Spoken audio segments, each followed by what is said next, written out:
if I wanted to get where I was going, wanted to get in the Paralympics, I had to be the only person you got to beat is yourself. So if you focus on someone else or focus on someone else in that team, you'll lose and focus on yourself. And you have to be better than you were when you were yesterday. So that's how I imagined it. And obviously there'll be people ahead of you, there'll be people behind you. They won't beat your work ethic. So what can you do to put your best place in that position?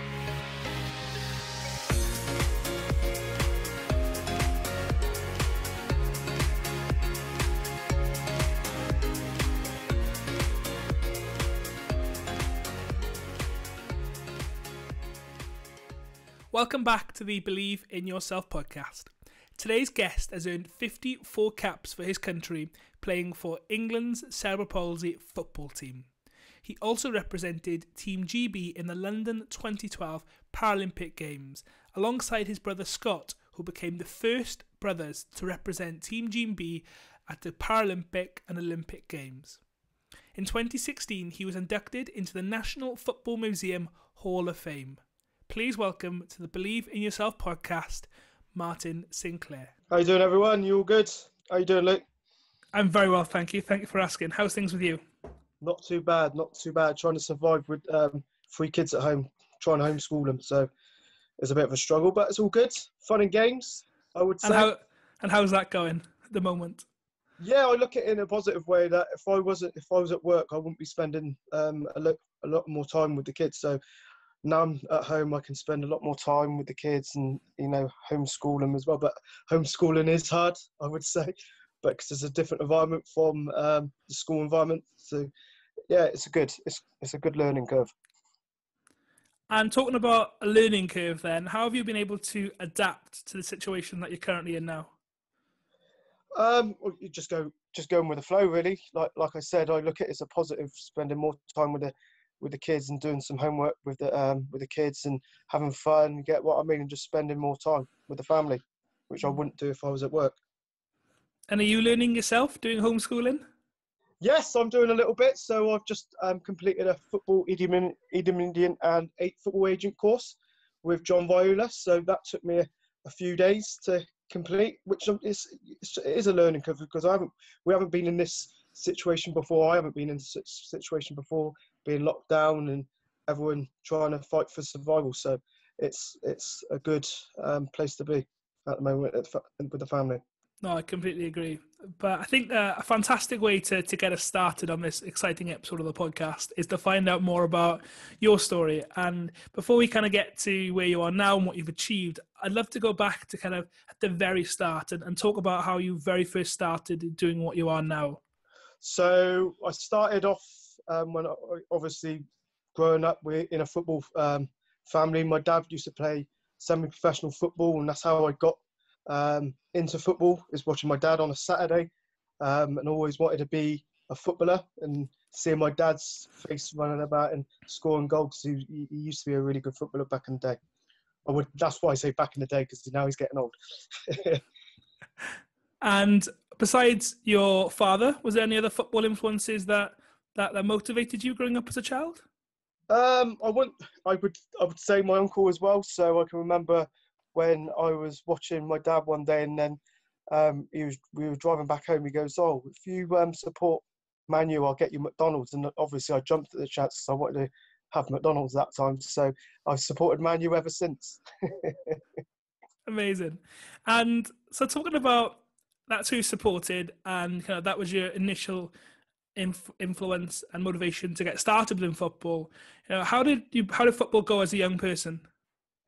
It's quite hard because disability. No one knew what a disability was back in the 80s, so it was tough. I went into a football team, and they didn't really. They looked at my disability in a negative way. After a while, I was going to training, playing a few matches, and then when they found out about my disability, that's when the training stopped. I wasn't going to matches, and then my mum and dad turned around to the manager and goes, "Oh, why are you not playing my son?" "Oh, it's because he's disabled." So I got kicked out of that football team just because I was different from everybody else. But like I said, I'm going to get judged like that because no one knew what a disability was. No one knew what cerebral palsy was back in the 80s. So the lack of education in that day was non-existent, really, to be honest. But like my dad said, if people judge you, it's down to you in the next 10 minutes to change that perception of yourself and your disability. And that must be incredibly tough, being a young person and being told you can't do something that you love to do. How did you initially take that? Like I said, it wasn't about winning or losing. It was like being like any other kid on the football field, just having a smile on your face and being part of something, because everyone wants to be included. You don't want to be excluded. You want to be included in everything. In those times, talking about disability in football and how particularly coaches didn't know necessarily how to deal with it and how to integrate you into a football team full of able-bodied people, how did that initially maybe stop, or did that maybe progress your development within football? So it progressed because I look at it as everything happens for a reason. I believe it's, my disability is something that I can change. And the hardest person to beat is the person that never gives up. And that was me. I wasn't the most talented person in the world, but I looked at it as that I can change people's perception on a disability by the way I act, by the way I talk to and having a smile on my face. So that changed when I found out about another football team, and the manager opened me up with open arms. So it was a privilege to be part of a club which never looked at my disability in a negative way, but looked at it in a positive way, and looked at it as like more people and character building, which the manager done an excellent job with me. And talking about not just inside of football now, but in terms of everyday life, how did your disability affect the way of your living? It was hard, but I had inspirational parents who never looked at my disability in a negative way. Never let your disability be an excuse. So I've always got drummed that in. I've always tried to try everything, come out of my comfort zone and try things. And then after a while, I think kids and parents accepted that I was just there to be included. And what about PE in school? How did that pan out in comparison to a local sporting club? It was hard. I wasn't part of the sports day in PE until year 5, when I found out when there was a new teacher called Mr. Carr. He come in with the PE. He was a new PE teacher, and he goes, "Oh, we're doing PE today." And I just thought, "Oh, I'm not going to be part of it." So I just got my bag and went to like a little library to do my other homework, like schoolwork. But he stopped me in his tracks. He goes, "Where are you going?" And I went, "I'm going to the library." He goes, No, you're playing PE today." And that changed a little bit of perception, because, like I said, it's all about being included. And that must be amazing as a young person to see someone initially say, "No, you're a young person," and not judging you by a disability. They just saw the person inside of you. And judging by that one random action that one PE teacher took with you, how did that then affect yourself growing up and into the role that you're in now? It's more about what you can do as a person, is self-confidence. If you include everyone in a sport or whatever thing you're interested in, you're going to light up. You're going to see the kid light up, not just talentedly, but personally as well. Their self-confidence, their self-belief will come in. They'll do something afterwards when they are included in other sporting activities or sporting curriculum or anything. So after when Mr. Stephen Carr accepted me for who I was and not looked at what I can't do rather than what I can do, and you get what I mean, he changed my whole outlook. And that comes with it, living experiences, you get what I mean? And that's why with what I was doing at Saints not long ago is trying to include everyone and try and find a way that they can achieve as well. So talking back then, how that your perception then changed because of that one teacher, Mr. Carr, and then obviously then was able to participate then outside of school in the local sports club. At what point of your career or of your young person journey did you decide that, you know what, I want to give this football thing a go? Not for a while, because I didn't think it was possible. So when I was 15, I dislocated my hip. I went down a slide. and the doctors misdiagnosed me for 2 weeks. They said it was a pulled ligament. So I was walking around with a dislocated hip for 2 weeks, and then I was supposed to have an operation up on my arm. And I rolled in my wheelchair, and the doctor who helped me with my disability when I was younger goes, "You're going to have an x-ray." So I went for an x-ray, and the actual ball and socket come off, and it was right around my back. So I was in and out of hospital for about 8 years. I've had 20 operations on my hip. I had to learn how to walk again, so I was in a wheelchair for 3.5 years. So it's an eye-opener, and but obviously, like I said, I had such a supportive family around me, so they never gave in. So they kept pushing and pushing and pushing me, like I said, with my positive, and that's how I look at things. I look at it as someone else is worse off than me, so I can't complain. No, I completely agree. And that must have been so hard to have gone through 8 years worth of operations over something that could have been fixed in a very short period of time, possibly. Yeah, but the only trouble was my CP kicked in when they misdiagnosed me, and that's when my muscle tone took over, and my leg went up, and that's why it was such a long recovery. But like I said, I can't complain. And talking about you had to learn to walk again, talk me through about that journey of having to relearn how to maybe do the simple things they took for granted, or some of us take for granted. Yeah, so everyone has different strengths and different weaknesses, and my weakness was my left hand, and as I've grown up, I had to deal with it. I had to find different solutions, different challenges to get through that. So I look at it as making a cup of tea.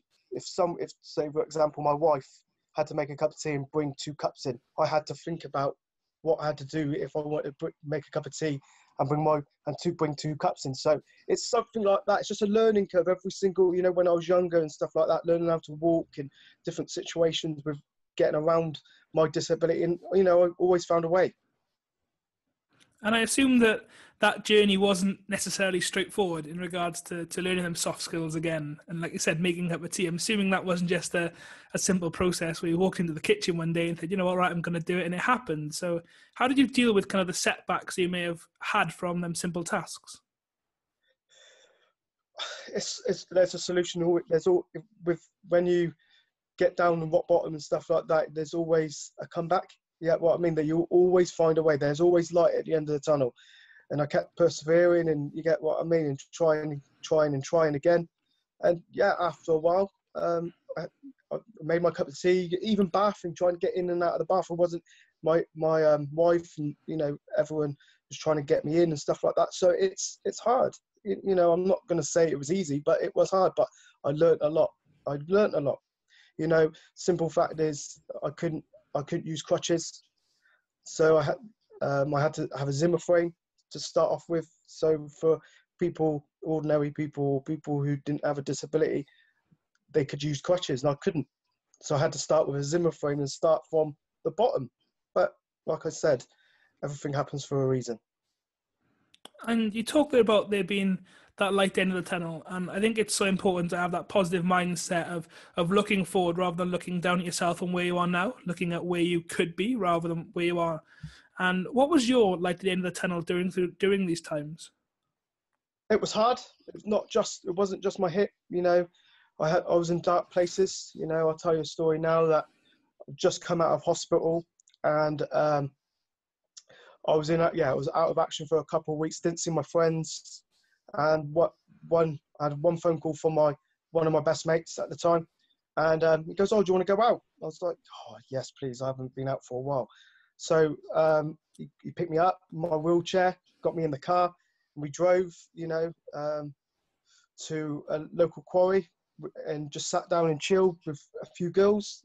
Back then when I was younger, that was the norm. You get what I mean? Trying to find something that you can keep amuse yourself. So we got to the quarry with the girls. We chilled, and then I got out of the wheelchair. He pushed me to the top of the quarry, and chilled me by the rock. I was chatting to the girls, laughing and joking. Turned back round, my mate had his boxer shorts on. He ran and jumped to the quarry. He ran and jumped in the quarry, but he couldn't swim. So I willed to the edge, and I couldn't wait there. I couldn't do anything. I hopped off the edge, tried to save him, and I couldn't save him. I couldn't bring him up with my bad hand, so he died. So that was a dark place, and that's when I looked at my disability. That was probably the first time that I didn't want a disability, when he did die. And I was on drugs. I was drinking every single day, and that was probably the first time when I couldn't change everyone's perception. I got blamed because I couldn't save him because of my disability. Like I said, back when I got kicked out of football teams, I could change that. I can change that perception. Like, I can change that. I can be. There's no such word as can, and that's what I was trying to prove people wrong. But I couldn't prove people wrong in that situation because he passed away. And that's when probably the first time when I was depressed, I was drinking heavily, I was on drugs, I didn't really listen to anyone, I was getting in trouble with the police, I was, fighting and just lost myself. And what age was you when all this happened? 17, 18. Wow, so pretty young then. Yeah. So did you feel as if, sorry to put words in your mouth, but it kind of seems as if like everything happened in a very short space of time? Yeah. So, I went from 15 to 22. That's when, I not learned a lot, but that's when my dark days come into it, when with my hip, losing my mate, and just didn't find an answer. I didn't want to live, to be honest. I was suicidal as well at one point, and I was taking trying to overdose, and it's just some sort of relief that I didn't want to do it, but I had such supportive parents around me, and I saw someone as well talking about the problems, because that's what it is nowadays. Not many people, men especially, don't want to show their true emotions. So it was quite nice to let off to someone that I didn't know. And I truly believe, you may agree with this or feel free to disagree, but I find that as men, but also as people, we find our true strength during our darkest days and our darkest moments. What was the biggest lesson or the true strength that you discovered in yourself during those dark times? Lessons. I believe, it's hard. I didn't think there was a way out. The only person you could help was yourself, and all people around you trying to support you didn't really want to listen to it. So it was when I hit rock bottom, is when I tried to overdose and went straight to hospital and got my stomach pumped and stuff like that. And that's when I needed to think about that. I needed a change. And funny enough, something happened when I watched my brother play down Plymouth, and then someone helped me up, Ian Holloway. He offered me not a coaching role down Plymouth. And that was the first time when I saw a little light at the end of the tunnel. And at that point in time, who were your brother? Your brother was playing for Portsmouth at that time? He was on loan from Chelsea, so he was at Plymouth. He was at Plymouth for a 3-month loan. And what brother was that, sorry? Scott Sinclair. Okay. So I assume then, going through these times, you always had football then to kind of bring you through it. Yeah, well, I did. So at first, when I lost my mate, football wasn't an option. I was just out and about and just drinking. So, but then when I hit rock bottom, that's when football helped me. Not just the building blocks. I say it, the building blocks. It wasn't to play football again. It was just to get my confidence and self-belief back again. Watching football, getting in love with the game again, and mixing in those circles as well, and just talking about football. And sorry to come back to this, but how did your disability and those dark times that you talk about, how did that affect your relationship with your friends? They said, yeah, it was hard. When I lost my mate, you get what I mean? Obviously, I was the only one who jumped in to try and save my mate. So there was some sort of, my friends said, you only could do what you can. You get what I mean? He was 6'2". He's a big bloke. It was hard, but I had supportive friends. You get what I mean? But when people who didn't know me, that was when people, "Oh, you didn't save him. You couldn't save him because you had a disability." And that's when you had your friends and your family around you trying to say, "No, it was no one probably could have done what in your situation. You just come out of hospital with a hip replacement." So yeah, that's what I just look at it in a positive way. You get what I mean? Now I'm living memory that, you know, I'm trying to change for him as well, my mate. So everything I'm doing is not just for me, but it's for him as well, that I've made myself, that I can make myself successful. So then you was offered your first coaching role at Plymouth or Portsmouth, was it? Sorry. Plymouth. At Plymouth. Did you accept that role? Yeah, we done like a little coaching role in the community in the summer. I absolutely loved it. Yeah, I mean, that's when my confidence came alight, and then found out there was a disability football team. And that's when I was scared a little bit, because I didn't want to come out of my comfort zone for too long. You get what I mean? And I didn't really want to fail at something. You get what I mean? And that's when it kicked in. But I went for a trial, and I got in. And what football team was that? Plymouth Disabled Football Club. Okay. And so talking about comfort zones then, because I think this is something that a lot of the listeners can relate to, because I truly believe a lot of us draw circles on ourselves. We tell ourselves that we can't do something before we even try. And I think a lot of that is because so many, especially young people, we're too scared to fail in front of our friends, our family, our circle, because they see that then as a negative aspect. You failed at that thing, therefore you're not as good as the rest of us. So what advice would you give to somebody who's maybe trapped inside of their comfort zones, that is thinking about taking the step out just like you did all them years ago? I look at it as that, it's a process. So obviously you're in your comfort zone. Then there's a fear zone, that you don't want to do anything. You're scared of failing. But when you pass that initial, when you go for the first time, you're just looking at it.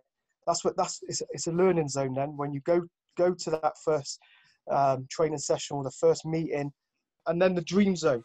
So the dream zone is that you can live your dreams, you can set plans, set new goals, but you start off with, that's a process, that's at the end of it. But the start off is the fear zone. So try and get over and just go for that first initial training session or meeting, and then you'll find, it's not bad as you first think. Yeah, everyone's here to support you in your journey, in what you want to get out of your meeting or your training session. And that's when you find yourself that it's not hard. So what was that first thing that you wanted to get over when you went to this first football club? It was just to find myself. It was to have a little bit of confidence. Like I said, the dream was to play football, but I couldn't look at it as it's just a process. Sometimes, like I said, your life is not straightforward. Sometimes you have to take 2 steps back to take 1 step forward and go in different directions. So first off, it was trying to find myself if I really wanted to do this. And I did. So then I had the support mechanisms through the club, my family, in what I wanted to do, and that was to play football. And how did your family, parents, brothers, help you take that step to playing football again? They just said, just try it, because at the end of the day, you will enjoy it, and just have a smile on your face. Don't be dull with so much expectations. You're just there, just enjoy yourself and have fun. And when you do have fun and meet new people, that's when you can get more serious. But at the start of it, that's what they said. Don't look at your journey or your session in a negative way. Always look at the positives, because that's how I looked at life. Always looked at life. So then you started playing at Plymouth Disability Football Club. Yeah. Where did your journey progress from there? They usually play a local game or a game every year against a disability team at the stadium, and it was against Liverpool, and found out there was an England scout going down there. So that's when I was training, and I wanted to be part of it, because obviously there was an England scout there. And then I turned up to the match, and I was sub. I was raging, because I just wanted to showcase my ability. So he put me on, and I scored 2. And then I got a letter through the door and said 2 weeks later said you've been invited up for England trial, and that's when it first started. And how did that make you feel? Because you probably, in that course of the day, you've gone through a lot of stages of emotions. You know, the fact that you probably mentally and physically prepared yourself for the opportunity of 90 minutes to go out and show your best of what you're made of. And then all of a sudden to be in a state where you're then having to potentially deal with, being named as a sub, to then getting the opportunity to go on and to prove them wrong. How did that feel? It was like you said, it was a rocky of emotions that I had to handle every situation possible. But it was to prove to my manager that he was wrong for putting me on the bench. That was the first bit. When I scored 2, that's when I was like getting more and more excited, because I thought, what more can I do to get this England call up? And then when it finished, I was like, oh, where's the scout? Where's the scout? Does he need to talk to me? And I was like a little kid in a sweet shop, just buzzing about, trying to think, oh, where is he? Get what I mean? And then went home, and that's when I was like thinking, could I have done this better? Could I have done that better? Try to not question yourself. Like, could you have done more? And then when that letter turned up, I was like, oh my God! And what I had, I couldn't walk. Going into walking, couldn't walk, dislocating my hip. That was just a start of my journey and a process that I can change. And who was the first person that you told or contacted about this England trial when you received the news? I ran into the living room and jumped up on the sofa, and my dad goes, "What are you doing? Get down off the sofa!" And I was like, "I've just got an England caller." Amazing. So, and then my mum ran downstairs jumping about, and that was like, they were both excited from where I was before and where I'm going to get to. Get what I mean? So I was so buzzing. And I suppose this was kind of the start of a new undisclosed journey that perhaps you didn't realize that was going to be there for you all them years ago when you was in those dark places.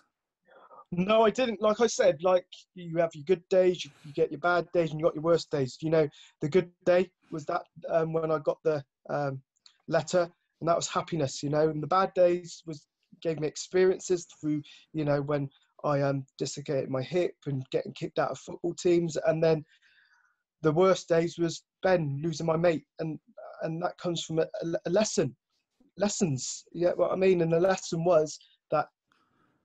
There's, like I said before, there's always light in the tunnel, and the light is shining. The light is shining on me now, and then my world's the oyster. You get what I mean? So I tried never let my disability be an excuse. So I've always tried and look at it. You get what I mean? And this is a start of it. You get what I mean? It doesn't matter. It comes all in shapes and sizes. You get what I mean? Sometimes a 16-year-old knows exactly what they're doing. My mum knew what she was doing, but she had 2 kids, but she couldn't do a dream, and then she had to go back to school, and she realised her dream when she graduated from university at 33 years of age, and now she's a teacher because she always wanted to be a teacher. So I'm saying everyone's journey is different, and everyone's pathway is different as well, and get your own book, your own blank book. Some chapters may be different to others, and it might take you a lot longer. My chapter was, my chapters from 1 to 3 was my dark days, and now I'm hopefully living the journey through my new chapters. So talk me about this England trial then, because I'm so keen to find out how the trial went. I was like a top cat, I was smiling like a Cheshire cat, man. When I was driving up there, I was like, wow, what am I doing here? What am I doing here? But like I said, it's like a process. Just enjoy yourself first and let your feet do the talking. And then everything fell into place. I had a good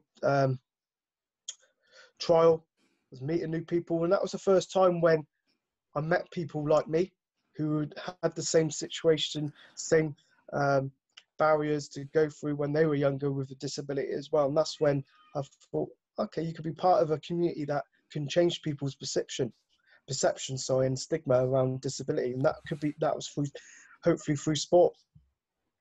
So and I went for a trial, and then the manager at the time said you were probably good enough to get into the seniors, but at the time I just missed out on Beijing because they just picked the squad, so I had to wait for my senior call up when they got back so from Beijing. You then went on to earn 54 caps for your country? Yes. Talk me 54 caps, 25 goals. It's a journey that I couldn't imagine when I couldn't even walk. Okay, so talk me through that first game, your first cap. So there was an opportunity to go to Australia, like a little tournament, and I was obviously wanted to go, so I was doing everything and trying to get to the squad, and got into the squad, got selected for my first. Hold on, sorry. That's okay. Got my first call up through a tournament in Australia. Went there, and it was so hot. It was in Darwin, so it was like 35s, 36. So it was hard to play football, but I played my first game against South Korea, and I was blowing out. I needed to be fit. I was so unfit. I thought I was fit before I got there, but when I was playing a game, I was unfit. So I set a goal up in my first game as well. So it was such a great experience just to be part of my country, that I could change. This could be part of my future going forward. And how did your life change when you initially got into the England setup? So it changed when I got back, because I found out there was a Paralympics, and that's when I had to be. If I wanted to get where I was going, wanted to get in the Paralympics, I had to be fit. But that's when you look at it as the only person you got to beat is yourself. So if you focus on someone else, or focus on someone else in that team, you're losing focus on yourself, and you have to be better than you were when you were yesterday. So that's how I imagined it. And obviously there'll be people ahead of you, there'll be people behind you. You're going to get people who's quicker than you, stronger than you, even more skillful than you, but they won't beat your work ethic. So what can you do to put your best place in that position? So I got up at 5 o'clock. I trained at 5 o'clock, went to work. So I was training 3 times a day. So I was getting up in the morning, training, going to work, training at lunch, going back to work, and then training again in the evening. And that was my life for 3.5 years, just to be in the best situation that I can possibly can. And there's no excuses. If I didn't get selected, there's no one to blame. But unfortunately enough, I got selected, and it was even better when my brother was in the Olympic team as well. So we were the first brothers to make history in the same sport. And that was when you walk out of 80,000 people shouting TGB, I just lost my head. I absolutely lost my head. I was running about, like diving on the crowds, being surfing and stuff like that. I just lost my head because I didn't think it was possible. And so during that's one of the main highlights of your career, having all those people cheering Team GB and realizing that 3 years of hard work and sacrifice was that for that moment, and quite rightly you earned that opportunity. Definitely. It was bigger than that as well. That first time in London 2012, it was to showcase ability rather than disability, and you've seen, people changing that perceptions, changing that stigma through sport, because disability is, people focus more on what you can't do rather than what you can do. And when you go into an environment that you can showcase your ability first, that's when people go, oh wow, they can do things. It's just, and that's how I want to try and be a advocate for disability sport, because you don't realise how good it is when you look at it. It's all right for me talking about it all the time, but when you see it firsthand and you're so surprised of the standard, even football, even the Paralympians now, the England CP team now, is most of the boys now are playing semi-professional football or Sunday local grassroots team in their local area, and they don't even know what you get. What I mean, people are surprised at the standard when you're watching it. Wow. So how did London 2012 Paralympics in particular change the stigma and people's thought process when it came to approaching and listening to disability sport? Like I said before, the stigma around disability, not just cerebral palsy, but like people only with one leg and they've got their bionic arms or legs on, and they're running. People in wheelchairs racing as well with their, you see how hard people train. We're athletes. Instead of me having a disability, firstly is my name is Martin Sinclair. And I have to, you get what I mean? And that's when it first came out in London 2012. Now you see more role models and more people driving disability sport and being people on TV talking about their journeys as well, and being role models and ambassadors in different charities as well. Motivational speakers talking about their disability sport. And you see a big eye-opener with athletics, you get what I mean? How good they are. You see Ellie Simmons with their swimming, you get what I mean? It's so many people do on Strictly Come Dancing as well, doing it's bigger. That's what I mean. London 2012 was changed that. Obviously football is a bit different because it's harder. It is harder. I'm not saying it's harder, but it's hard because it's a team sport and everyone. When you first notice on TV, people notice, they haven't got a CP. It's like, yeah, they have. You know what I mean? People are shocked. And why is it important for, particularly the younger generation, for the young people growing up today's society who may suffer with a disability, why is it important that they see people like yourself doing the work that you're doing? Because there's a platform and a pathway now that you can get to the top. Because like I said before, no one wants to be the first, but everyone wants to be the second. I don't mind being the first. You get what I mean? That means you inspire the next generation to say, if he can do it, I can do it, and you can be role models. So everyone in there, on TV now and pushing disability sport and disability elite sport, I would say as well, there's a pathway now to succeed. It doesn't matter what disability you have. There is always an opportunity and a pathway and a platform for you to inspire the next generation.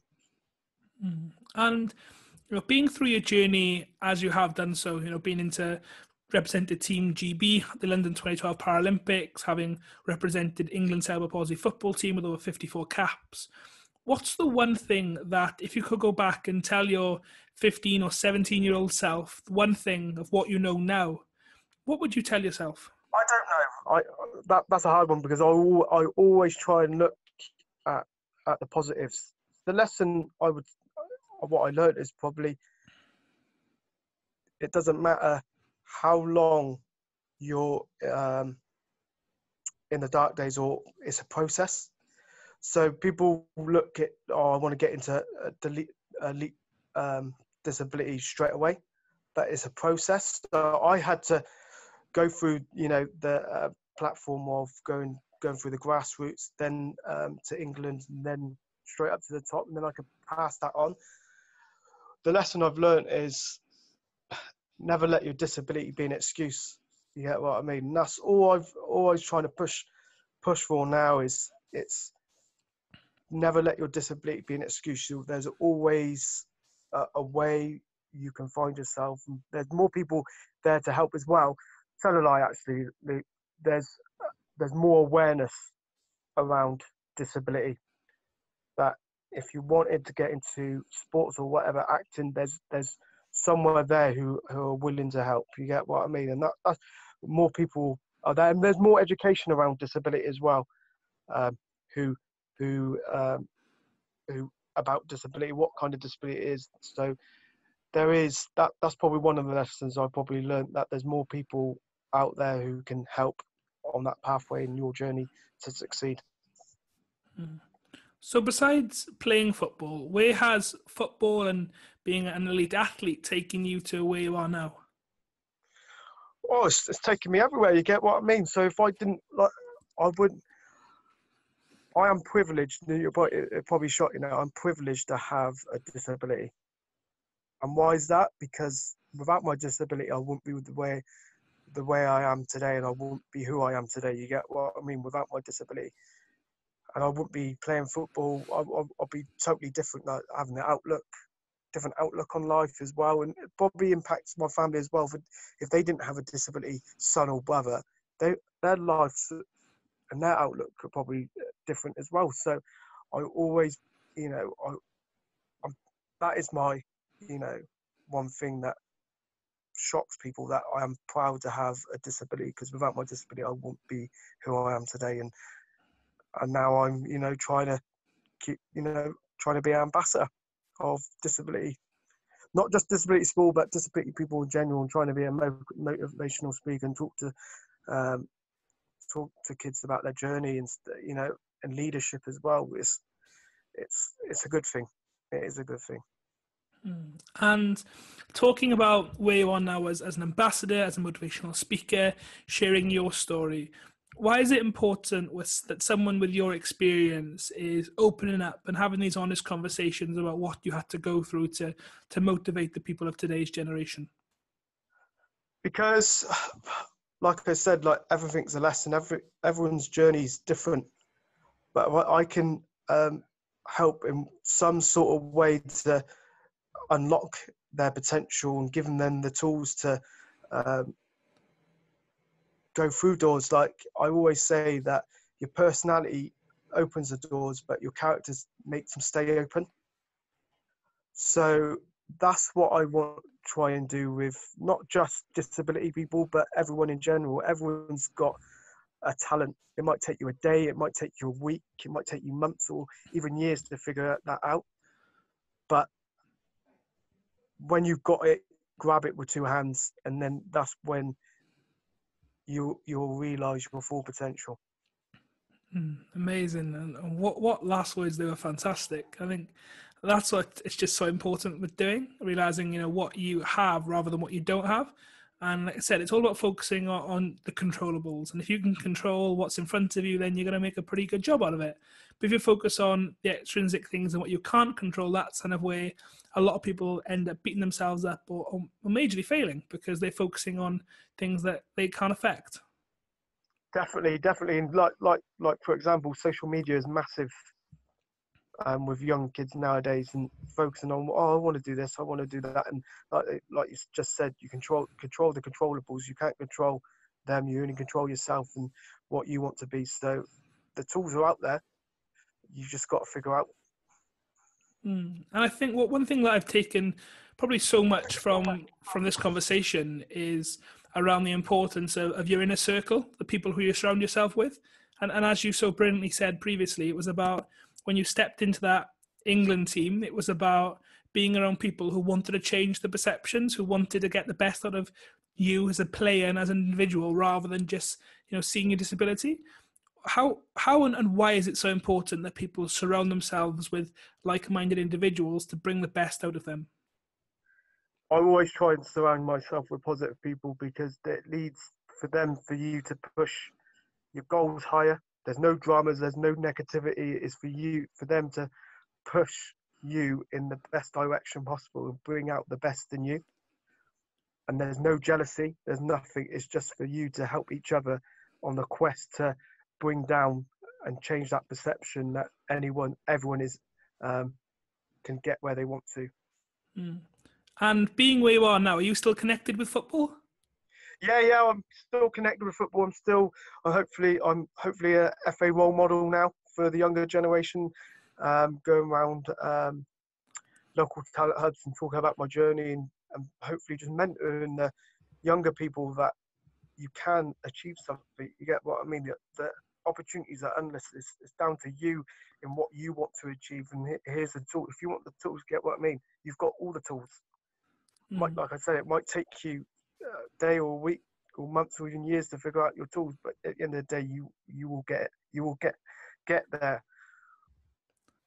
Amazing. And do you still watch your family, your brothers play football? Yeah. I still watch my younger brother Scott. He's obviously not playing football at the moment, but when he's back playing, I'm always there trying to support him in the best way I can.